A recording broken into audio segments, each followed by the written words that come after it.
नमस्कार दोस्तों। आज की कहानी दो भाइयों के प्रेम की कहानी है। जरा दिल से सुनिएगा। कहानी का शीर्षक है कलयुग का लक्षण। भैया परसों नए मकान पे हवन है, छुट्टी इतवार का दिन है, आप सभी को आना है, मैं गाड़ी भेज दूंगा।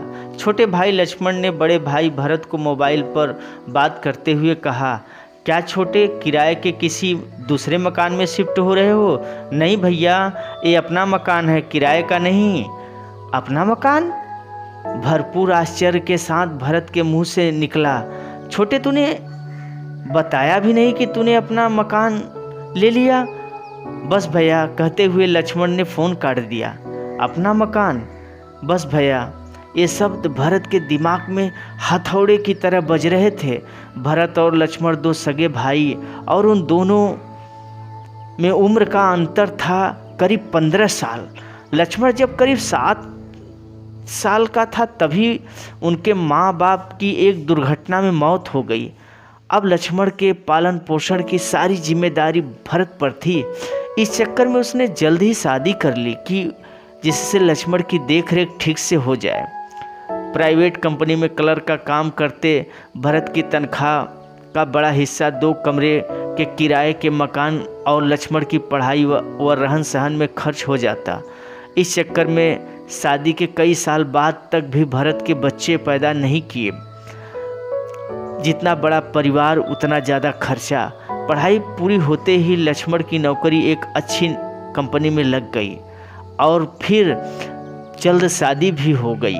बड़े भाई के साथ रहने की जगह कम पड़ने के कारण उसने एक दूसरे किराए का मकान ले लिया। वैसे भी अब भरत के पास भी 2 बच्चे थे, लड़की बड़ी और लड़का छोटा। मकान लेने की बात जब भरत ने अपनी बीवी को बताई तो उसकी आंखों में आंसू आ गए। वो बोली, देवर जी के लिए हमने क्या नहीं किया। कभी अपने बच्चों को बढ़िया नहीं पहनाया, कभी घर में महंगी सब्जियां या महंगे फल नहीं आए। दुख इस बात का नहीं कि उन्होंने अपना मकान ले लिया, दुख इस बात का है कि ये बात उन्होंने हमसे छिपा के रखी। इतवार की सुबह लक्ष्मण द्वारा भेजी गई गाड़ी भरत के परिवार को लेकर एक सुंदर से मकान के आगे खड़ी हो गई। मकान को देखकर भरत के मन में एक हुक सी उठी। मकान बाहर से जितना सुंदर था, अंदर उससे भी ज़्यादा सुंदर।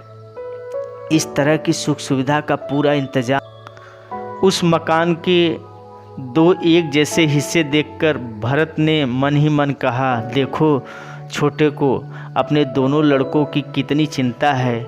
दोनों के लिए अभी से एक जैसे 2 हिस्से पोर्शन तैयार कराएं। पूरा मकान 1.25 करोड़ रुपए से कम नहीं होगा। और एक मैं हूँ जिसके पास जवान बेटी की शादी के लिए 1-2 लाख रुपए का इंतजाम भी नहीं है। मकान देखते समय भरत की आंखों में आंसू थे जिन्हें उन्होंने बड़ी मुश्किल से बाहर आने से रोका। तभी पंडित जी ने आवाज़ लगाई, हवन का समय हो रहा है। मकान के स्वामी हवन के लिए अग्नि कुंड के सामने बैठे। लक्ष्मण के दोस्तों ने कहा, पंडित जी तुम्हें बुला रहे हैं। यह सुन लक्ष्मण बोले, इस मकान का स्वामी मैं अकेला नहीं, मेरे बड़े भाई भरत भी हैं। आज मैं जो भी हूँ सिर्फ और सिर्फ इनकी बदौलत। इस मकान के 2 हिस्से हैं, एक उनका और एक मेरा।